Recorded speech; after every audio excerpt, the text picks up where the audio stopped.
Hi, my name is Anna Lane, doctorate student at the University of Glasgow in the School of Geographical and Earth Sciences.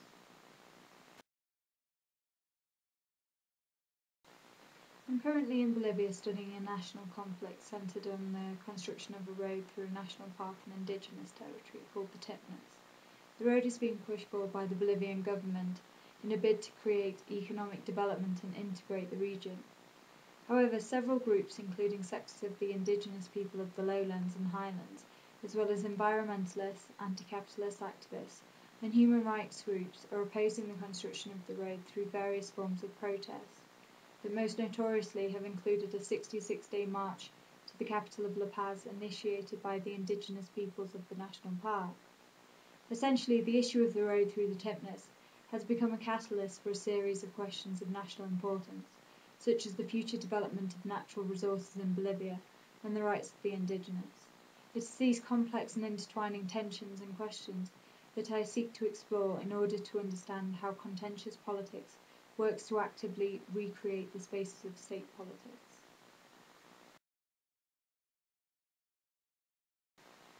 The paper for Antipode explores the idea that Bolivia and other Latin American countries should not only be analysed in terms of the limited frame of reference of the post-neoliberal state.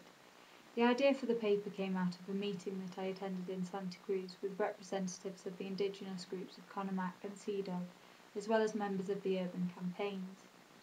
It came to light that there were tensions between the indigenous groups and the largely young urban activists, with one indigenous leader stating that "we are indigenous, not of the left or the right." Essentially, they were getting frustrated that the issue of indigenous rights in a country with a 500-year history of discrimination against the indigenous majority was being superseded by the question of whether Bolivia should follow a capitalist or socialist state model. Though such questions are undoubtedly important for the future of Bolivia and the management of its natural resources, the question of economic development sometimes neglects to acknowledge the question of indigenous rights. Whether the natural resources are privately owned or centrally owned by the state, the rights of the indigenous to manage their own resources in their communally owned territories is often taken away on both counts. Currently, the issue of the road has become one of national importance, as the government has announced its plans to ignore the demands of the indigenous people of the Tipnas, in favour of the demands of the coca-growing populations that continue to encroach on the park, causing deforestation and changing the ways of life of the indigenous inhabitants. Unfortunately, this is one of many similar conflicts, both in Bolivia and other Latin American countries, where the rights of the indigenous are being ignored in order to carry out an extractivist model of development.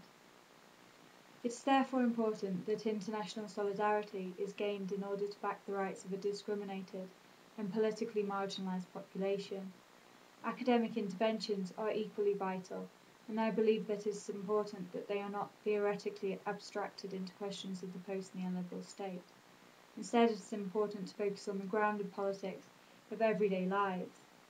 Going beyond debates of the post-neoliberal state will bring the important issue of indigenous rights into the field of political geography.